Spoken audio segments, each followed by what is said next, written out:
Today's episode is brought to you by our sponsor, Magi Ancestral Supplements. Magi Ancestral Supplements blends ancient Eastern wisdom with modern neuroscience for mental well-being and spiritual insights.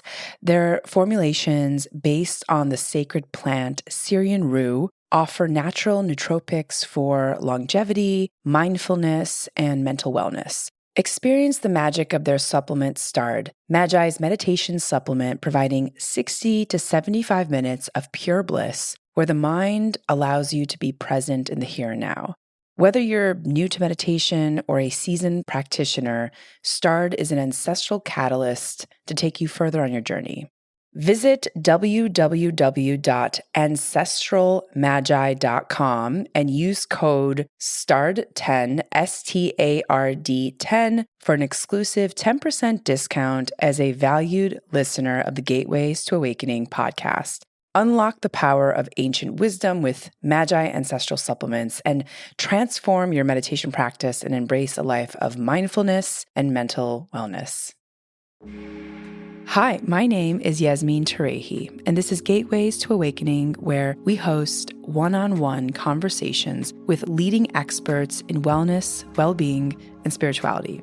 On today's episode, I'll be speaking with Paul Tarell, a transformational leader that has spent the last decade facilitating the transition and growth of Gaia from a yoga products company to a global media platform, leading the evolution of global consciousness that reaches over 800,000 people globally. And during his 10 years at Gaia, he's been exposed to, explored, and studied a variety of topics from quantum physics to sacred geometry, and he's weaved this tapestry of information into a unique perspective of consciousness that he continues to explore and expand. And having recently left Gaia, Paul is now a conscious entrepreneur, strategic advisor, and investor focused on helping spiritually aligned entrepreneurs and businesses scale and thrive. And I got the absolute privilege to hear Paul speak about consciousness at a conference last year, and was just so overwhelmed with joy and excitement in getting to know him better and learning more about his philosophy. He's a true gem. So welcome to the show, Paul. Thanks, Yasmin. Excited. So, Paul, to kick it off, can you tell us, in your own words, what does consciousness mean to you, and why do you think that we are all here on this earth? Yeah, I'm going to start with a little bit of a story. So when I joined Gaia, one of the things that I got access to was a library that had been being built over probably the last 40 plus years. In all the what you would call new age books of the time in the 80s and 90s, when that was the term. And then as it expanded over time, and as a voracious reader, I was like a kid in a candy store. So I walked in there on my first day, just wandered around and let a book speak to me. And the book I pulled out was Global Brain by Peter Russell. And before that, I hadn't really been on this journey at all. And that book really opened my eyes to a different way of thinking about things. And the fundamental thesis in that book is that effectively the humans on the planet are the equivalent of the neurons in the brain to the human mind, where the humans on the planet are effectively the neurons of Gaia, Mother Earth, and we need to reach a certain population density in order for the connectivity of those neurons to start to wire and fire and start to get to global consciousness. And so that just kind of led me into a big aha moment. And that's been a foundational component of how I think about consciousness generally, and what we as individual beings are, or perceived individual beings are doing here on the planet. And, kind of to expand on that, Paul, how important is one person's life in this kind of, global consciousness paradigm? Well, I think it's really important because at the end of the day, what we each experience as reality is created by us individually.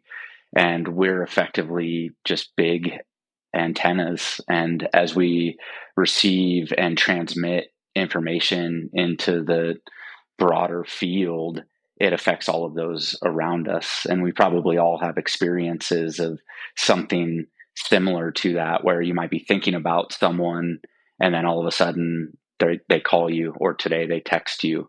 That's the power of this interconnectedness. And so fundamentally, every node on that network is critically important in order for us to elevate the consciousness of all of us to a place of understanding that we are all fundamentally interconnected and really part of a macro whole, even if we experience it in a individualized way through the way that we've been kind of told the stories of who we are and why we're here over the years. That's beautiful. Yeah. I want to talk about the 9 levels of consciousness because that is the subject that you spoke about at the conference we were both a part of. And I mean, we went really deep into this, into this world. And why was this so important to your understanding of your perception of reality? Yeah, again, this concept came from another book, and this will be a common theme in kind of everything that I bring forward. Is books have a way of finding me and unlocking kind of an inner knowing that I remember. And so the book that this came from was Johann Kalaman's work, and it's actually called The Ninth Wave of Creation. And he's a Mayan scholar. He was got a little bit of notoriety around 2012 when the Mayan calendar was turning over, and he had really looked at the history of the universe and tied it to these 9 waves of creation. And each wave is initiated and then goes on into perpetuity, and they have different amplitudes and frequencies. And so if you think about a sine wave, the higher the amplitude, the bigger the wave, and the longer the duration, obviously, the longer it lasts. So if you think about a really low sound wave, it has a very long cycle to it. And so it takes a long time for that cycle to complete. And what he has studied and brought forth is that somewhere around the dawn of the modern era, so we'll call it Christ in Christianity, but there's a lot of similar individualized people coming forward in the world religions all at the same time. He supposes that this is based on that framework being downloaded from the global mind that is activated by each of these waves of consciousness. And so then you roll that forward to the Industrial Revolution, that ties to another wave being activated. And what's important is that all the prior waves are happening simultaneously. They just are operating in different frequencies. And so in 2012, he has said that's when the 9th wave was activated. And the 9th wave is the highest frequency, and it has a cycle time of about 9 days up and 9 days down.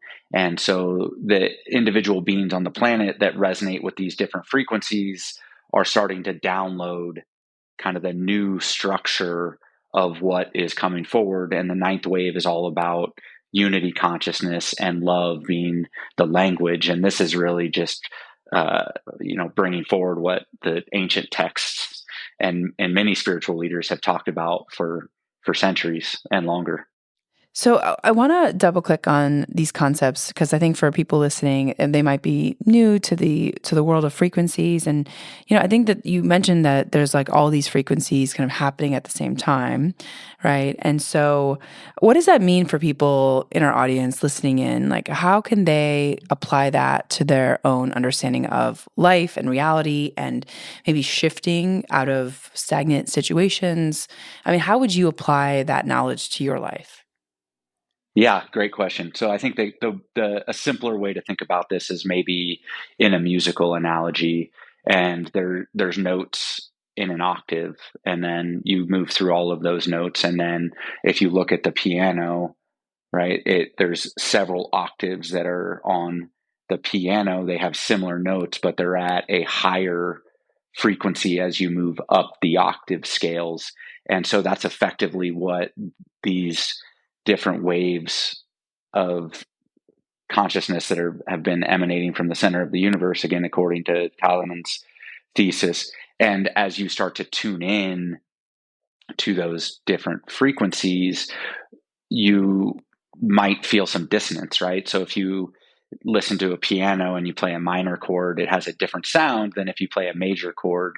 And so that's really the key for me is as I think about my personal practices, what I'm trying to do is oscillate at the highest frequency that I'm capable of, knowing that love is at the end of the day the highest frequency that you can emanate.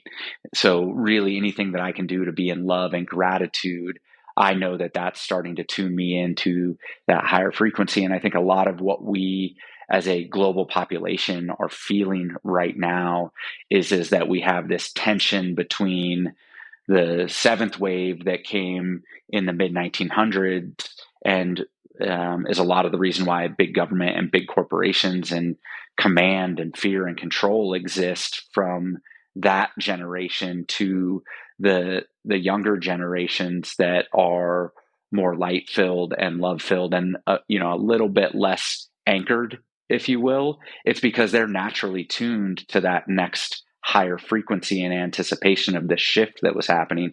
And so what we're feeling right now is that dissonance between the two notes conflicting. And so as you feel it internally and then you emanate it out, back to what we said earlier, it's really important to have some of those personal practices of, meditation or gratitude or mindfulness or whatever it is for you to get to a centered place so that you can ensure that you're putting out into the field what you want to get back into it, which is that highest vibration, love frequency that can be out there. So I actually want to, double click on that, the conversation around being in the highest frequency. And, since there are so many levels and waves of consciousness, like how important is it to be able to even just like ride the waves of consciousness, right? Because like I imagine that so many people are encountering so many different types of situations all day long, or people, or having to deal with folks at work and the government. So how can we, I mean, from your perspective, right? Like what's your perspective on being able to manage this dissonance, and like for people also that are maybe new to the world of meditation, or people that are even advanced, I'm curious, like what advice you'd have for them. Yeah, I think at the end of the day, the simplest way to explain consciousness at the individual level, when we say conscious capital or conscious business or conscious parenting, is awareness. Bringing awareness to the feelings and the situations and creating that space from action to reaction. And at its simplest form, in my opinion, that's what conscious anything is about, is creating that space for awareness to be in place so that your reaction or your action isn't just a knee jerk. You have the space, right? So I have two young kids. The most challenging thing to do is to stay present and balanced in a situation when your kid is, let's say, just losing it, but that's the level that they operate at. Their frontal cortex isn't wired at. They don't have logical, rational thought yet. They are just an animal in a human body. And if you come down to their level, any parent or anyone that's seen the situation has probably watched it escalate. And so for me, that conscious moment is that pause that I know that I am capable of taking so that I can measure my response to the situation and not escalate it and not let it get me on tilt and move me into a place where I don't want to be, because then you end up expending a lot of energy in a very quick fashion. And then we all feel the letdown of that energy expression and then the repair that has to happen. So you end up kind of going boom and bust a little bit more than you would if you could just be kind of perfectly mindful of understanding all of the inputs that are going on around you, but knowing that you have a choice in terms of how you let those things affect you and then how you react to them and perpetuate it out into the field of humanity.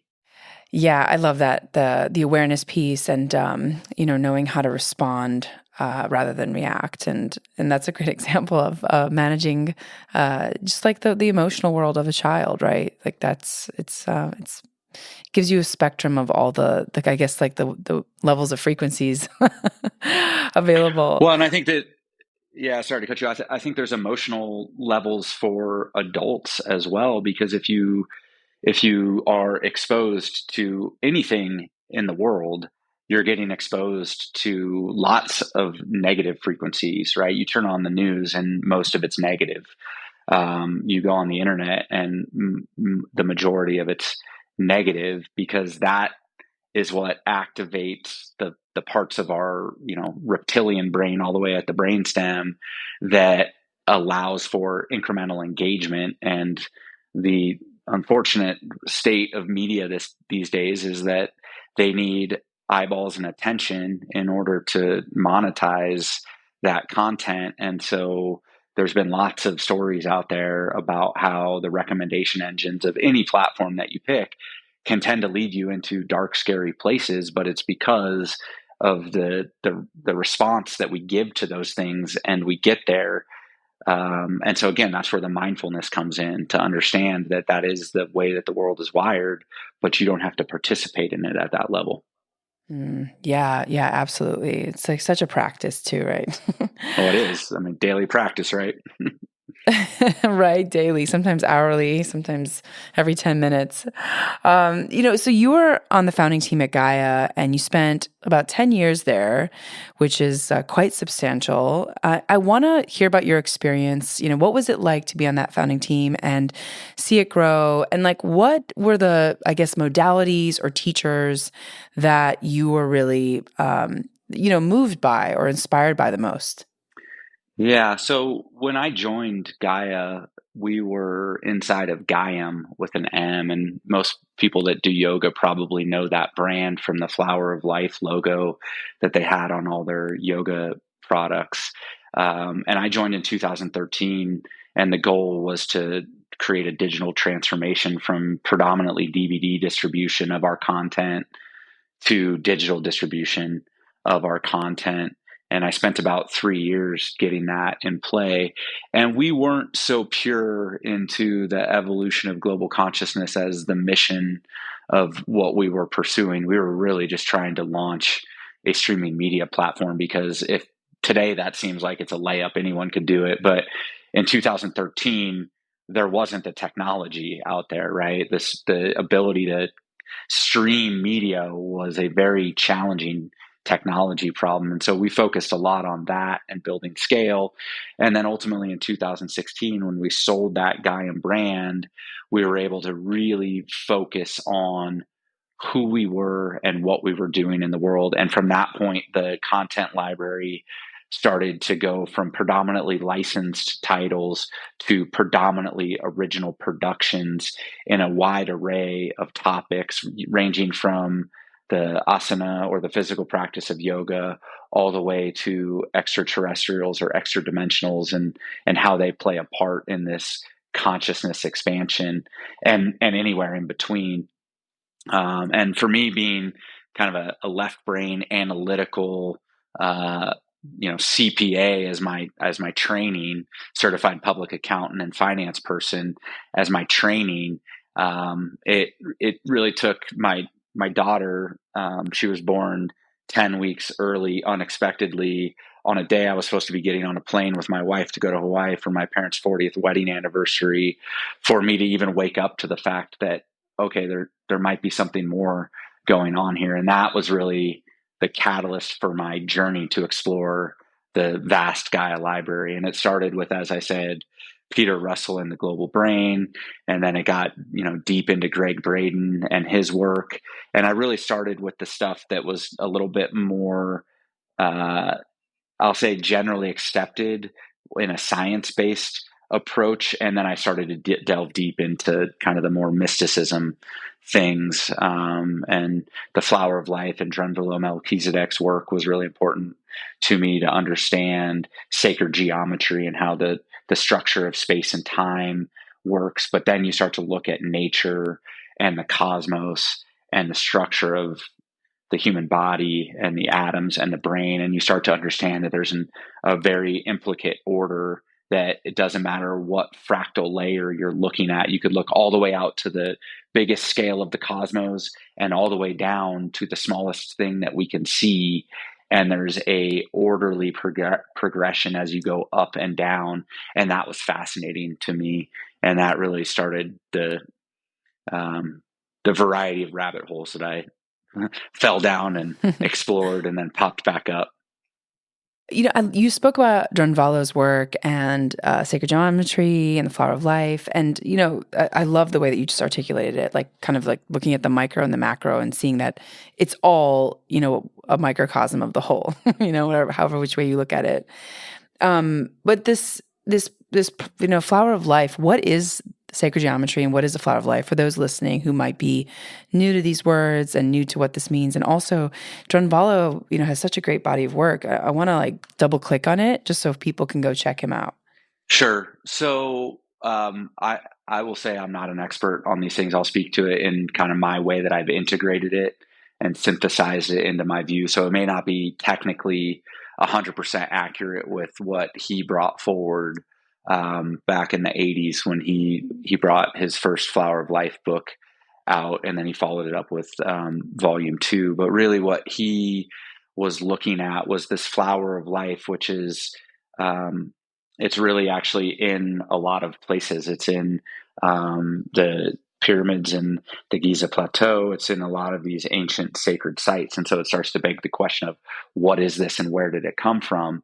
And what Flower of Life 1 does is it's actually jumping in to the math that's embodied in that. And really you can draw that flower of life, and it really gets to the heart of it all, which is that 1 created 2 so that it could experience itself, right? So unity became duality, and then the duality just started replicating itself. And as you look at the flower of life, you can actually reverse engineer it to see the order of expansion to it. And then you look at that in nature and you see that this is how the Fibonacci sequence plays out, the golden mean. All of these numbers come from the ratios that are embedded in that flower of life. And it's effectively an allegory for consciousness of we all came from one unity consciousness, and then it split, and then it replicated, and now here we are, n permutations down the line of replication, and we've kind of forgotten that place of unity. And when you look at some of the Eastern philosophies, they talk about that unity, and that there is no separateness, right? It's just a perception of the ego that creates the separateness.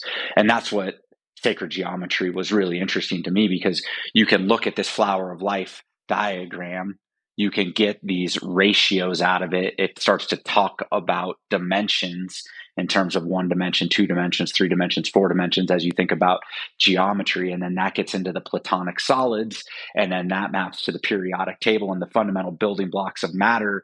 And all of a sudden you can see how you can very quickly get down a very deep rabbit hole of math being the fundamental building block of the entire structure of the universe. And that is really quite fascinating. Again, to me as a kind of predominantly left brain analytical person. I love that. I love that you call out math specifically, because I think like for a lot of people who may be moving between like being very heavily orthodox and religious and some kind of religious, field versus, agnostic or atheist, I think the question is always like, yeah, but you believe in math, right? Like even if you're an atheist, like there's a higher order mathematically to the universe. And that is just so fascinating, as like a starting point or a first principle. So I love that you call that out specifically. Yeah.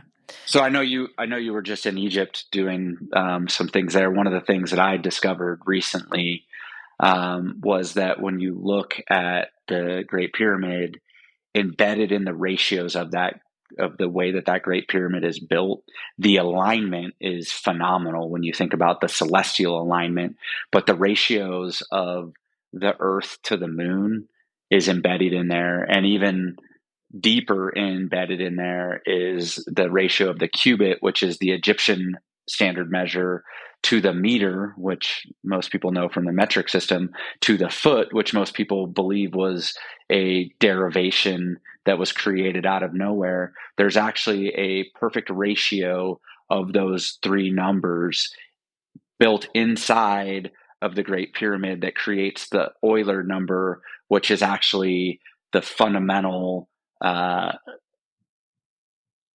math behind compound interest or logarithmic growth.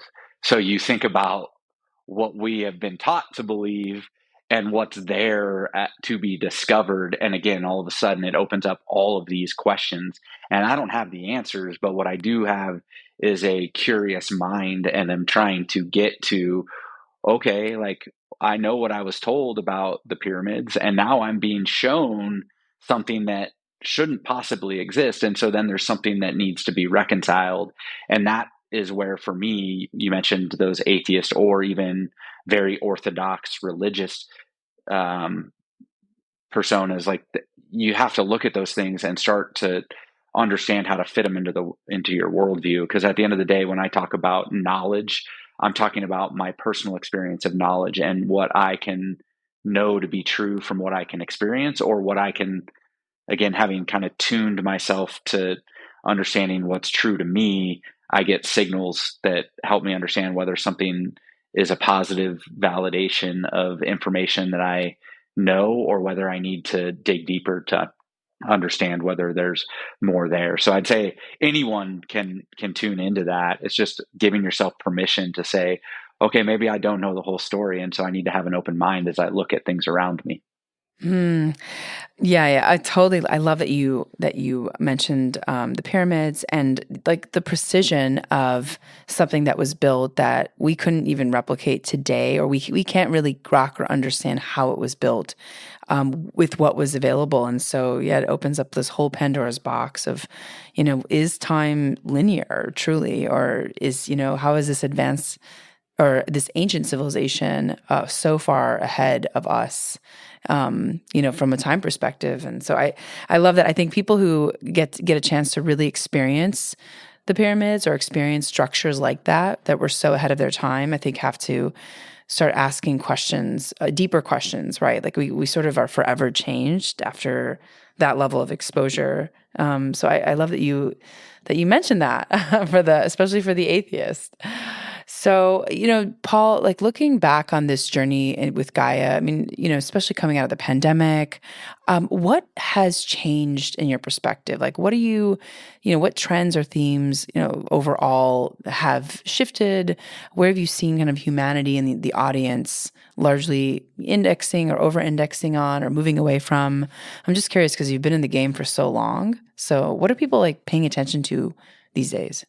Yeah, I think that, early in the pandemic, there was a lot of, what people will call conspiracy theories being thrown around and refuted. And it really created a lot of polarization for, for people. And I personally experienced that in a relatively negative way because I came at it from an anger and like, how can this be happening way? But my personal journey has been to make peace with all of that and understand that this is all part of, the plan, whatever the plan is. And what I've seen now after 4 years is that it, it really created an opportunity for a lot of people to slow down and reconnect with themselves in a way that they probably haven't ever experienced when you're forced to stay at home and be with whatever is in your home, largely your mind and yourself.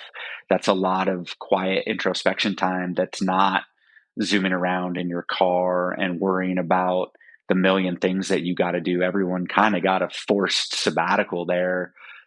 Even if it only lasted for some people for, a week or 10 days before they started getting kind of back to what they were doing. There was some period of time where everyone had a little bit of a pause, and now that's germinated in a variety of different ways for people. And I feel like there's been a strong resurgence in interest in the creative pursuits. And myself, I said I was heavily left brain dominant. What I've really been focusing on is tapping into that right hemisphere creativity, and then getting more deeply connected into the heart, because I think as a male, particularly as a male leader and a male father, you're not really given permission to do those things in the traditional Western culture. So there's a lot of my peer group that I'm seeing getting a little bit softer and a little bit introspective. And I think it is exactly what we need as a humanity, because we don't need that, hunter gatherer mindset of I protect, I hunt, I kill. There is a strong divine feminine presence that's starting to emerge. And I personally have seen the strong masculine start to soften a little bit. I won't say everywhere, because anyone that looks at politics or the news will say that that's not happening, but there is an undercurrent in kind of the grassroots level that I'm very hopeful of for the next 5 to 10 years, to see it continue to nurture and blossom. Mm. Yes, I've also noticed that there's like this like really incremental shift towards the femme being integrated, especially in like kind of the decision making process on this planet, which I feel like that's been largely left out, like having kind of an equality between the two polarities, and it's really sweet actually to see that playing out. So, so talking about this conversation, of where people have been, where they're going, coming out of the pandemic, and what they had time to sort of connect with themselves more deeply. What about, tech and AI, this emergence of artificial intelligence? How does that play into this next evolution of business and consciousness and reality in your perspective? Well, it's an interesting question, and I've been spending time thinking about it, because again, if you just look at it on surface, it can be made to be a very scary thing. But effectively, what my impression of generative AI is we've effectively given the machine, in quotes, the ability to learn and iterate off of a body of knowledge, which is really how any system in nature works. And so it's scary to us now, because we have birthed it, so to speak, but we don't necessarily know where it's going to go, because it's going to kind of take on a life of its own.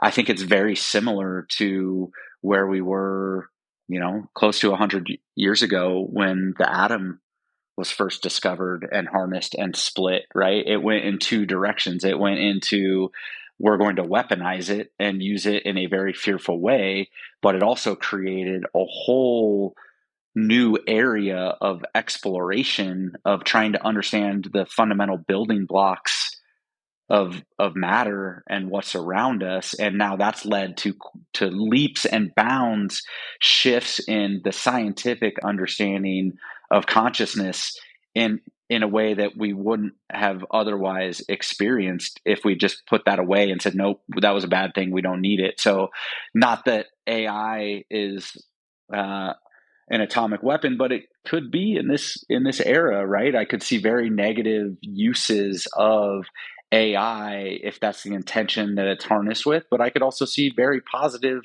uplifting ones, in terms of it allowing for people's time to be spent on things that are actually positive for themselves and then the world at large, as opposed to some of the more rote menial stuff that AI has taken over and done a better job of very quickly. So I'm optimistic, but I'm also cautious, because the level of consciousness that is operating it is going to influence what it gets used for, which is all the more reason why this elevating consciousness at a global scale is so important.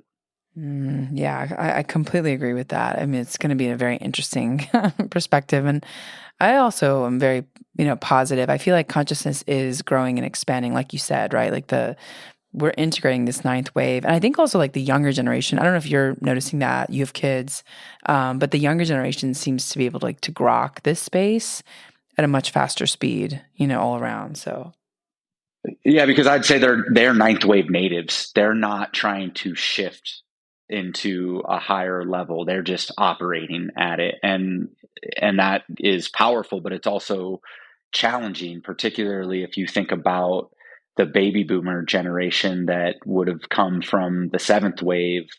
So now all of a sudden, that's why some of this dissonance exists, is because we don't have a common ground to understand, right? I remember when the millennial generation started coming forward, and you and I are probably on the leading edge of that.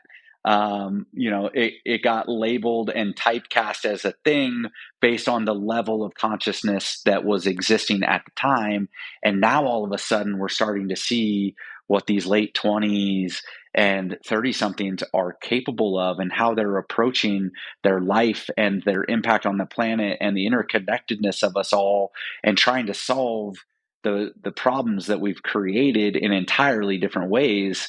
It's just fascinating to me to watch. And again, with the benefit of time, you start to see how these things expand when they start. It's like when the embryo gets fertilized and it turns into two cells, and then all of a sudden, look at you now, you have trillions of cells inside of you, right? Yeah. And all of it came from two cells. Right, right, right. I know it's so fascinating. I so appreciate that, like the distinction between the ninth wave and the seventh wave, and the fact that they're natives. I never thought about it that way, but I'm like, yeah, that makes a lot of sense. And I had one of my guests say, recently, she's like, we need like the boomers to like allow the Zoomers and the younger generations to like take more of a leading voice in politics, in business. I think that this concept that age leads to wisdom is just not true, right? So what about, in terms of looking at the whole like list of roster of folks in Gaia, and of course like your own, it seems like you're a voracious reader. What are the most interesting wisdom teachers that you've come across, and why? Great question. I think I mentioned Greg Braden. I really like his approach to how he looks at data and brings it forward. And I would say for anyone that is just starting to get curious about things, I would highly recommend his books and his content. It's available on Gaia. It's available on other platforms. He's just a very well spoken, plain English person that I think helps lay some foundation. He was really, for me, important early in my journey. And then, from there, I think it really depends what people get called to.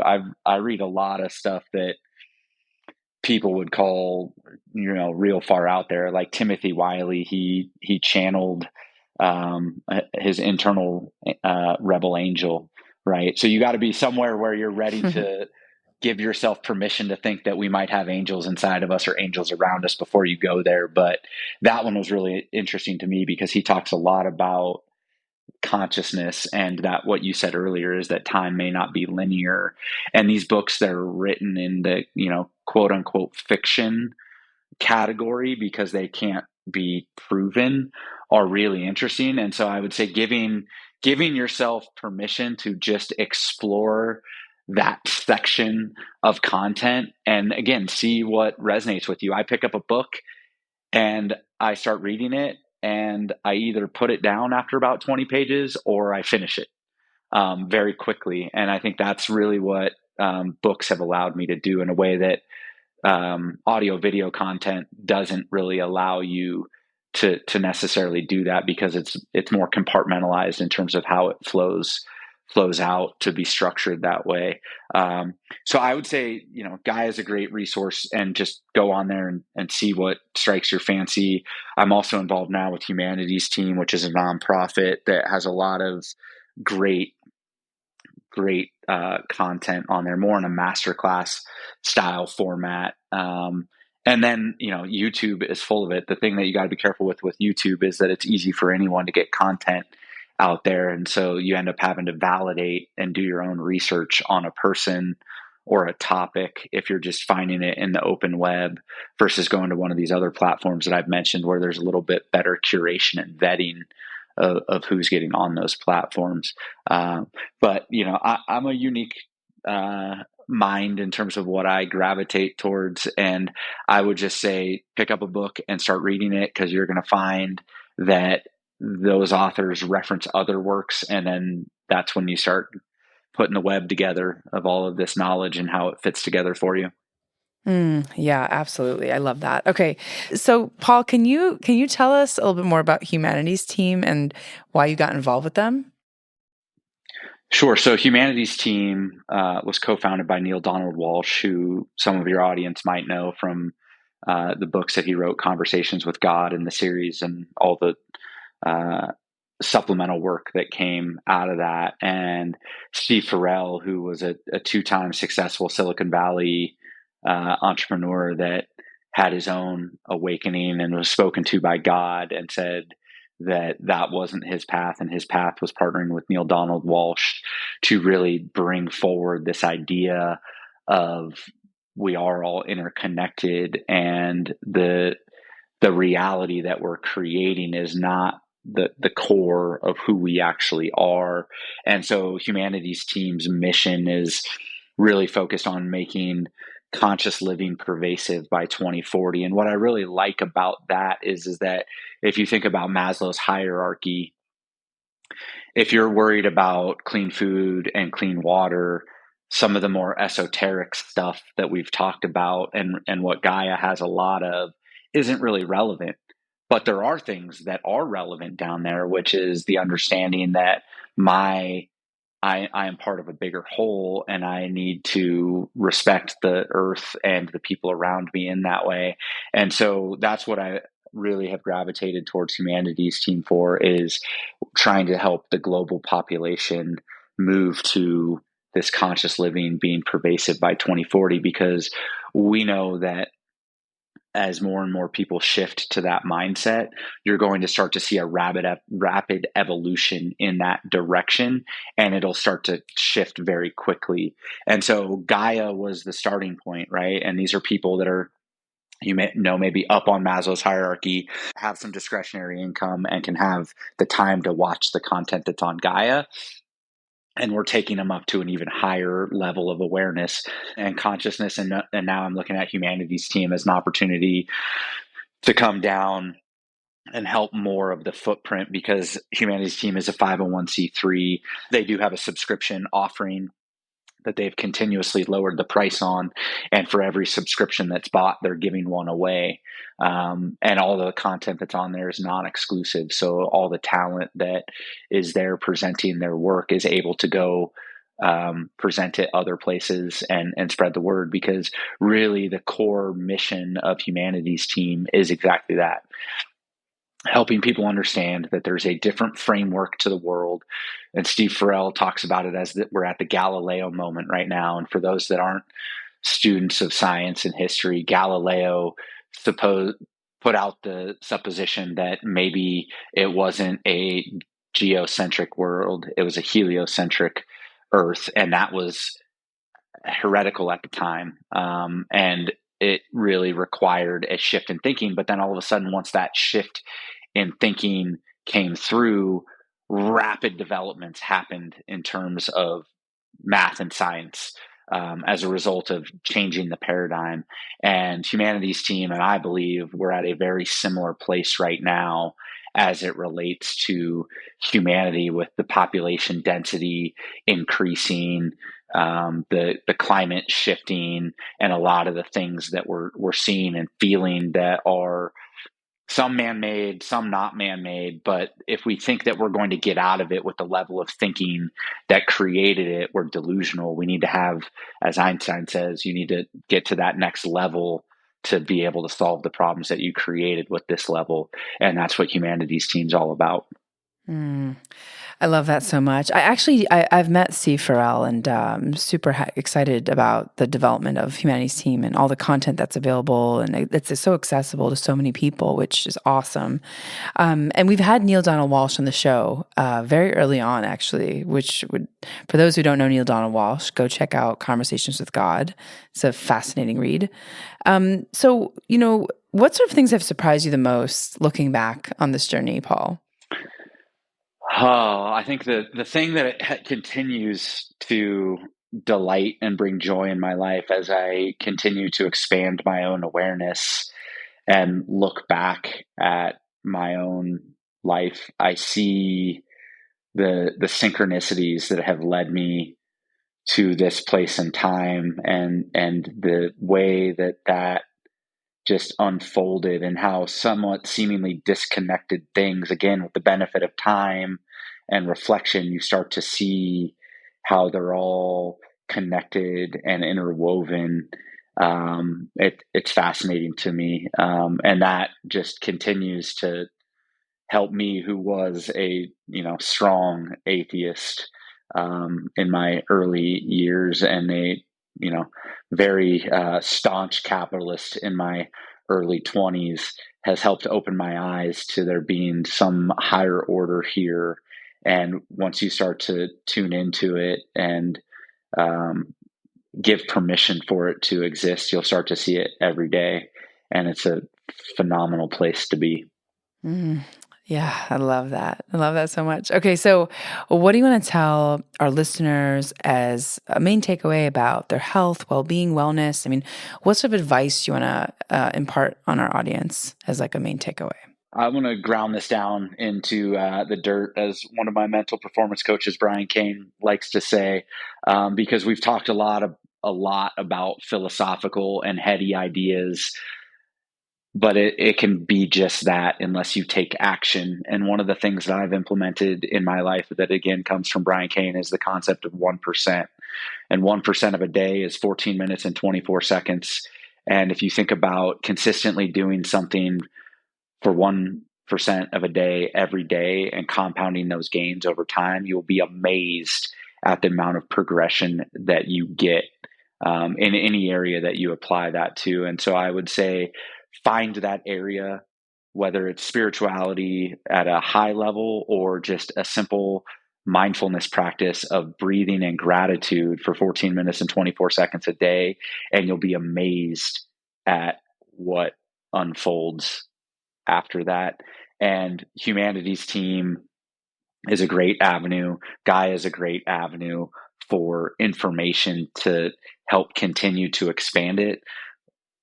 And you need to make the commitment to yourself that you're worth 1% of every part of every day to want to create this place that you see and can hear coming through our conversation, because it's within reach of all of us. We just have to make the commitment and stick with the discipline of 14 minutes and 24 seconds a day. I love that. And we've come full circle from the first answer to, the first question, which is that we all play a part in this like neural network of the earth, and I guess like divine intelligence, if you want to call it that. So we all need to play our part. And okay, where can people find you? Where can you point folks to in order to learn more about you, your work, or if you just want to drive people to Humanity's Team's website? That would be great as well. Yeah, I'm pretty low key. I don't have a strong web presence. I tend to just like to do these types of things. So I would say go to Humanity's Team and check that out. And if you really want to connect with me, it's paul.tarell, Tarell, at humanitiesteam.org. And hopefully we can put that in the show notes so people can find it with the link instead of having to remember the URL. Okay. Yeah, will do. Definitely. Paul, thank you so much for your time. This was so lovely. And you have just such beautiful energy. Talking to you it's a joy. And so thank you for everything that you do. Really, really appreciated your time. Well, I appreciate that. And thank you for this podcast. I think what you're doing is great. And I hope to hear more great guests over time with you. Oh, thank you so much, Paul. And for our audience, thanks for joining and for listening. In this episode, we learned about so much, actually, but particularly like the 9 levels or waves of consciousness and how they impact the collective with Paul Tarell. And you can tune into Gateways to Awakening, where we host one-on-one conversations with leading experts in wellness, well-being, and spirituality. Thanks again.